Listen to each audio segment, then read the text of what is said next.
night, everyone. My name is Thea Star, aka Empress T of Empress Royal Publishing, where everything tells a story.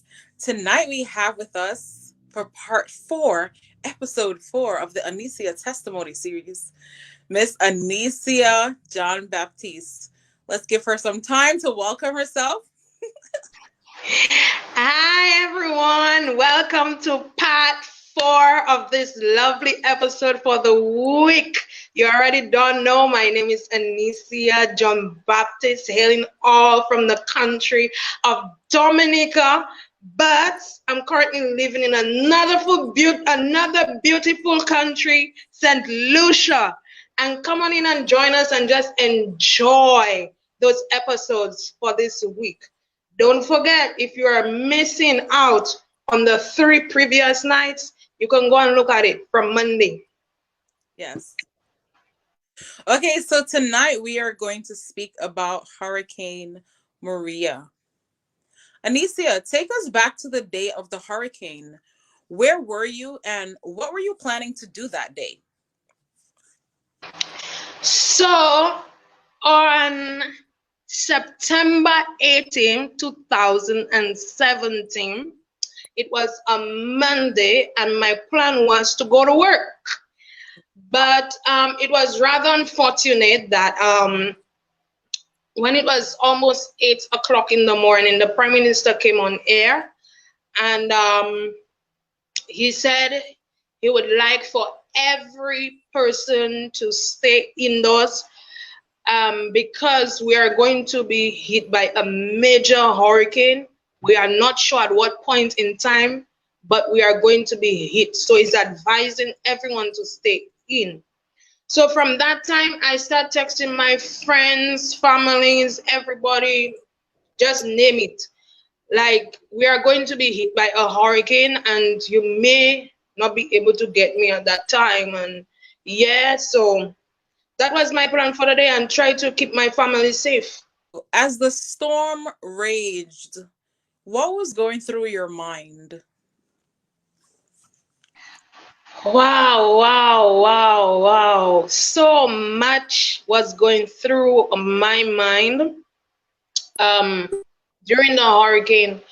But the first thing that was going through my mind is that earlier that day I was speaking to my sister, and I know we said we was going to come back on to speak about 6 o'clock, whatever, because she had homework to do. But the connection of water and lights was cut off, so there was no form of communication. And I know she was worried, but it's okay.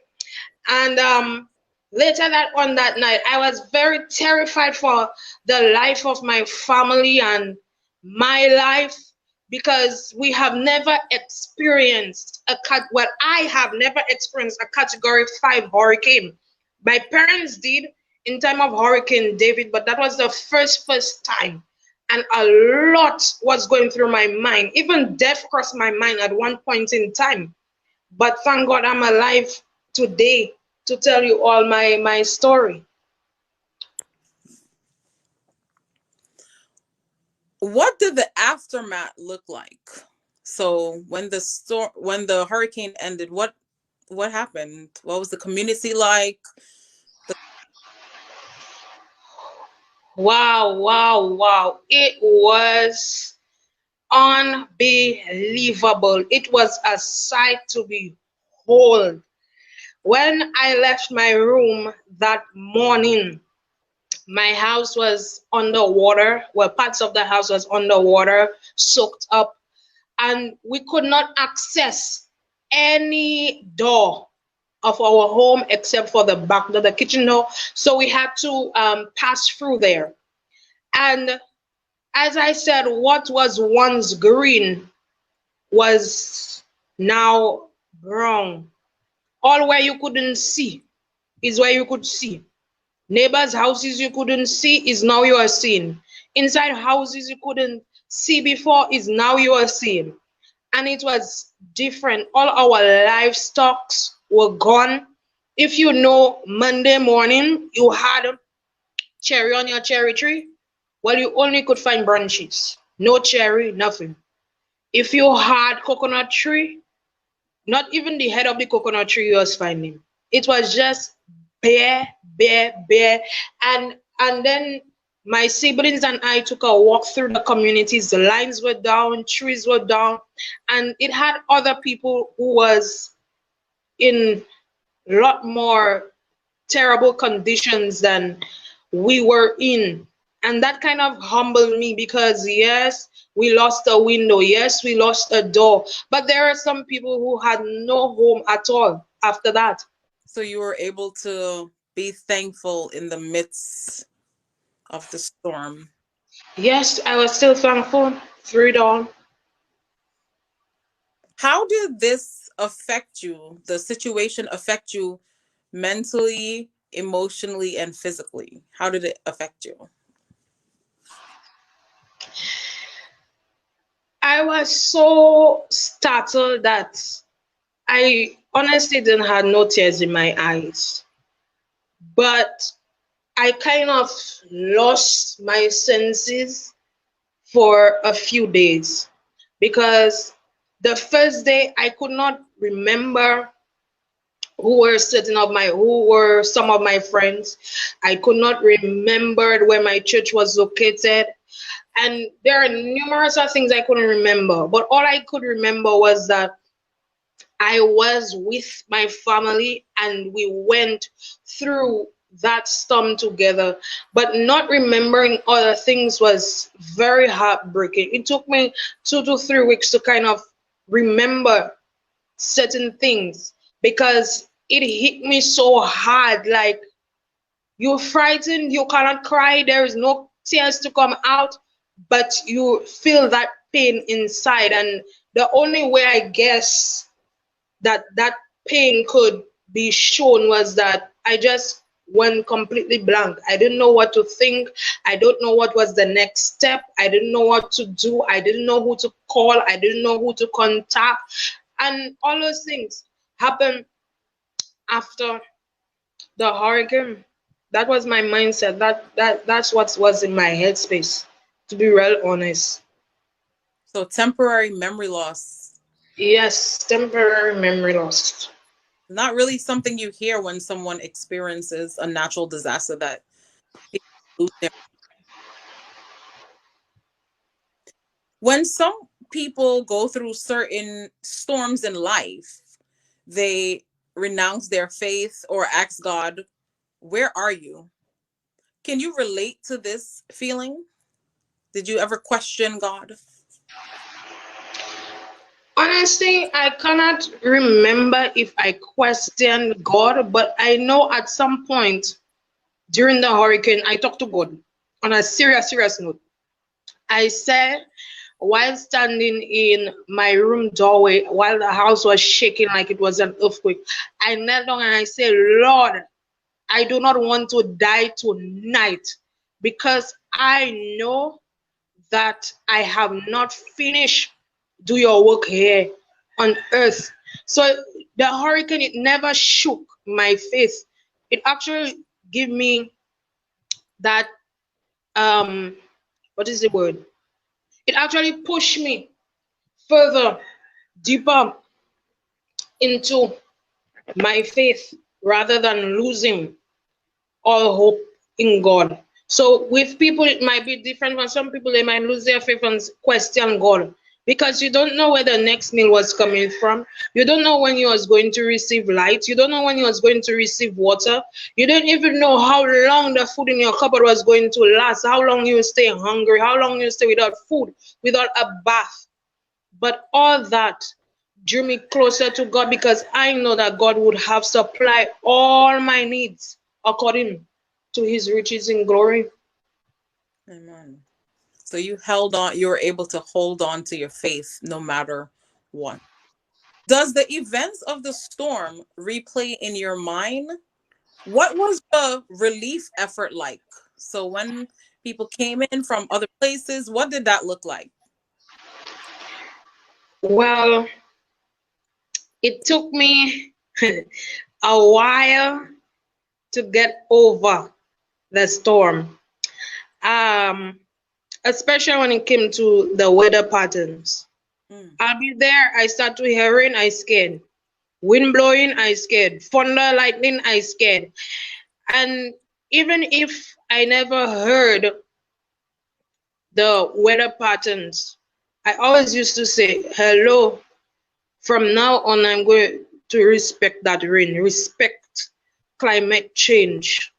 And it replayed in my head every day, every day, every day. Even if I didn't talk about it, it replayed in my head. And for months, I would talk about it and was still emotional. I would have still cried when I spoke about it. But I cannot remember exactly at what point I got that relief where I was actually comfortable when rain fell again, comfortable when thunder rolled, comfortable when lightning flashed. And it took a process, it took a time, but eventually I got over it after some time. And that is the best relief of the best relief where you know you can actually enjoy when rain fall again. Like, oh yes, that's the comfort. Nice rain to fall asleep, but before after the hurricane, and he said I didn't like it, huh? On a serious note, I didn't like it. But now, rain making me sleep sweet. I don't even hearing it. I should show you.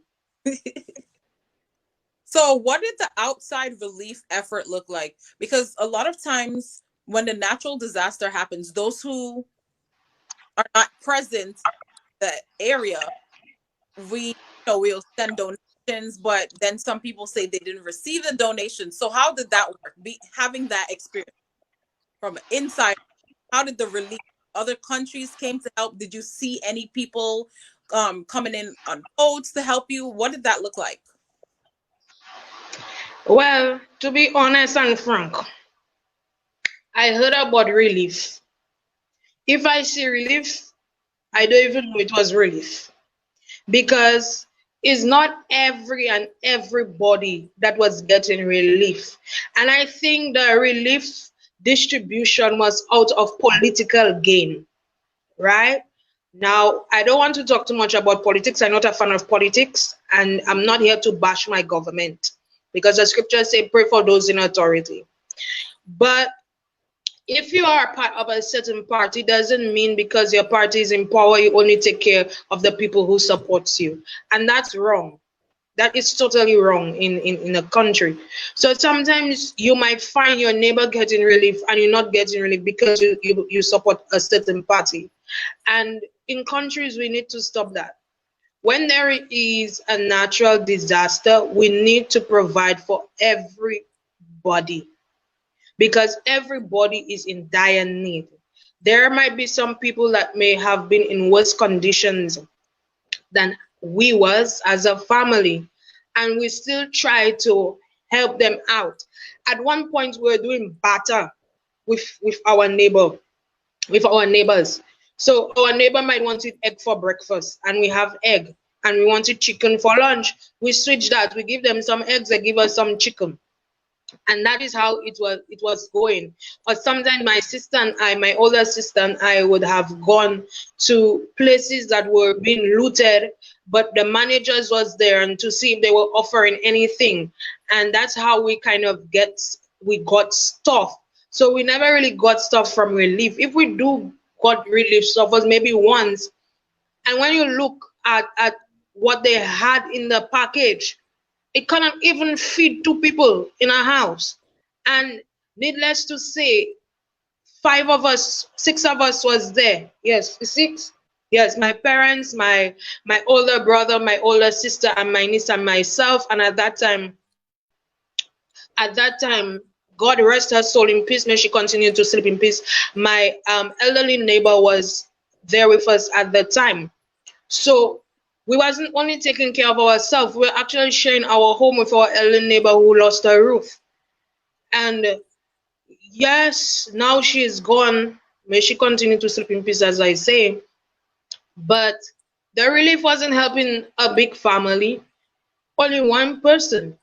And whatever we got going out there every day, I used to, if not go with my sister, I go by myself and look for food, look for anything we could get.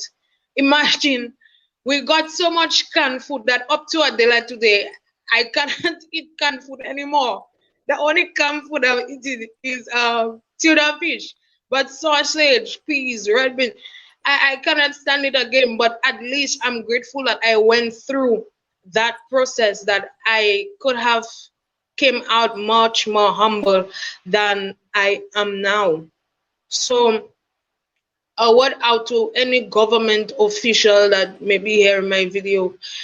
Don't only support the people who support you when there is a natural disaster. You have to take care of everybody, and not only in a natural disaster, even in a country and a worldwide on a normal day. Right now is not so normal. I mean, our new normal is COVID, but help out every man, every child, every woman, and we can make our country better. Yeah. So you all are hearing it from someone who experienced natural disaster. Sometimes, we would send relief efforts, and you would see, because the media likes to play with emotions. They like to show, yes, there are so many crates, baskets and boxes going into this country. And she's saying that no matter what we saw, sometimes some of the citizens didn't even receive it. So you're seeing thousands of boxes intended to feed everyone or to, help them with toiletries. And she's saying she didn't see that. And there are probably many other people who had that experience. So when we see a natural disaster or anything that happens, don't make the assumption that just because, the newspaper or the radio or the TV or the internet is showing that a lot is going into the community or the country, that everyone is receiving. Because yes, sometimes the relief effort is very biased. I'm report, and I know that my neighbor was hit, and my neighbor is my friend, so I'm gonna make sure my neighbor get it. Not my neighbor's neighbor, but I'm gonna make sure my neighbor get it. And that's so wrong. So we're hearing that experience from someone who it happened to. Next question. Were you afraid of traveling after this experience? Traveling. Everyone likes to travel. Well, almost everyone, but were you? Well, one of my main joys is to be a traveler, but I never really had that opportunity yet to travel all over the world. But it never really stopped my vibe of wanting to travel. The only thing that kind of really hit home for me the day that I left Dominica was that my thought was, I'm leaving my family in that type of condition to go and free up my mind, to go and enjoy another place. And that was the only fear of actually leaving Dominica.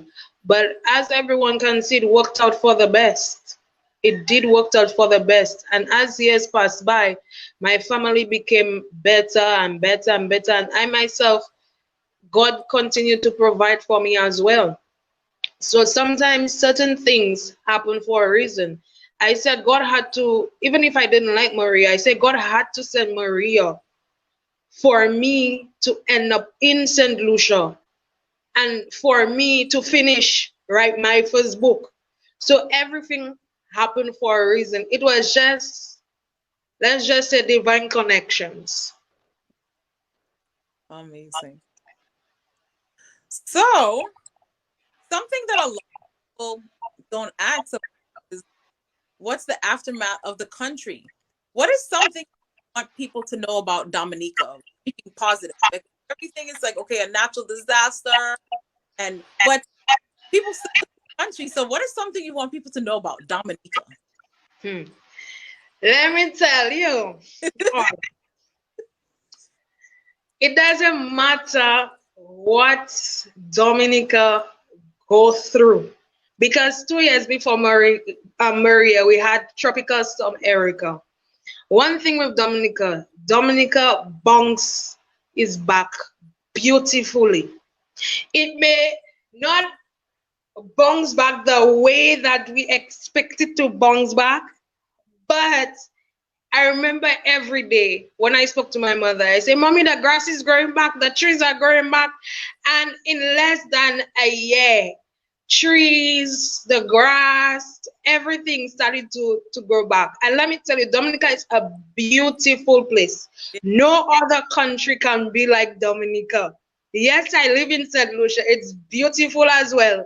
That is why they call us sister islands. I cannot miss nothing. When I'm in St. Lucia, I feel like I'm in Dominica as well. But Dominica is a beautiful, beautiful country, and it has bounced back to how it used to be. I visited home twice. Twice I visited home twice, and I was amazed. I was amazed. At some point, I say I don't want to come back. I want to stay in Dominica, but I cannot do that because when you build a home somewhere else, it's difficult. So I'm happy that I have two homes, one in Dominica, one in St. Lucia, and people. Yes, it have COVID. Yes, you have COVID. But if you want to take your vaccine, you take your vaccine. But travelers, make sure you visit Dominica because Dominica is still beautiful. Lush green island, the forest is back, everything is back, animals, everybody. Oh my God, it's beautiful. Very, very beautiful. So make sure one of your countries on your bucket list is Dominica. And after, make sure you come to St. Lucia too. So that is a wonderful public announcement. Again, speak about natural disasters and the act forget to highlight so the places trying to live there. So yes, Dominic ready for tourists and be safe. But it is a beautiful country. I love it. I've been there. What encouragement would you leave to those still dealing with the trauma of experiencing a natural disaster? So it's still playing in their mind from a long time ago. Okay, let me say something. Even if you may get over something, doesn't mean you'll forget about it. Because up to a day, I still remember, yes, I go through Hurricane Maria, but there are ways to cope with it. If you continue to live in that moment, you never get out. And it's a place where you have to take yourself and talk to yourself and say, you know what, yes, we have gone through that. Yes, I may have flashbacks, I may have nightmares, but it's you to talk to yourself and say, you know what, it's time to get out from there and move on. I'm not saying you will forget. I can never forget that terrifying moment. I can never forget when that piece of roof went into to our window and almost killed my mother.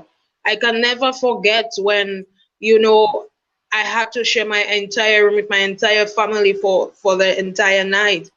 I can never forget the terrifying look on my niece's face when she was only about 1.5 years. I will never forget that. But you cannot allow something like that to keep you in fear for the rest of your life. You got to move on. You may not have or had the opportunity to leave the country like I did, but right where in you are in Dominica, you can make the best out of it. You can come out victorious, as we always say in church, victorious out of that situation. Look at what it has done for me. Yes, it happened in another country, but there are so many other people that left Dominica and they are they have moved on, and other people in Dominica as well has moved on. My family don't sit there and think of, what days, what we're going to do. They have built a backyard garden. They have improved. They have worked hard. They have repaired the home. They have painted their house. And everything was by step by step. It took a whole process. I'm not saying you get over it in a month, in a year, but you have to move on. Yes, nothing will be the same, but you can make something better, make something good out of what you have been through. And I thank God for taking me through Maria, because if it wasn't for Maria, I'll not be sitting here today with Fear Star at all, and telling you my life experience. So everything happens for a reason. You might say I'm crazy that I'm thanking God for Maria. But yes, thank God for Maria.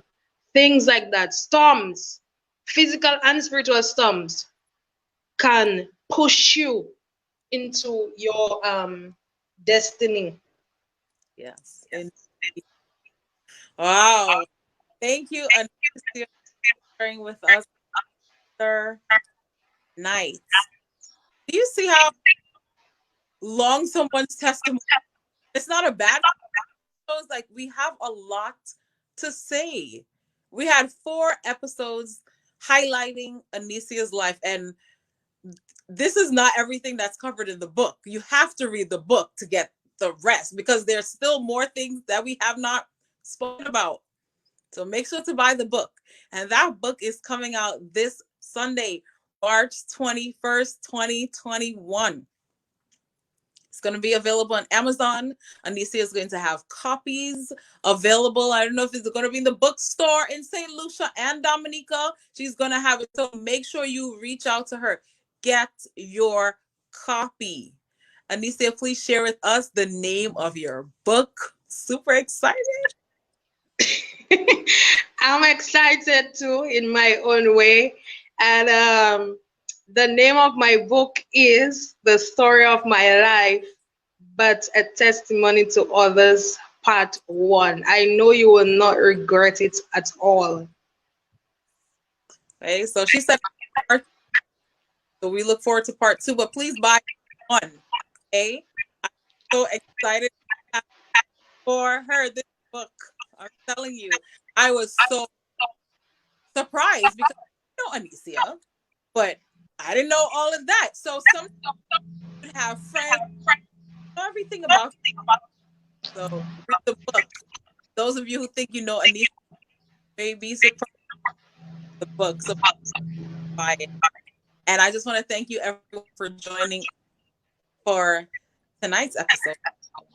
And tomorrow, our final episode in this Annisia's test, and it's going to be very controversial. So please join us and be prepared. Good night. Nice. Stay tuned for the official book cover reveal.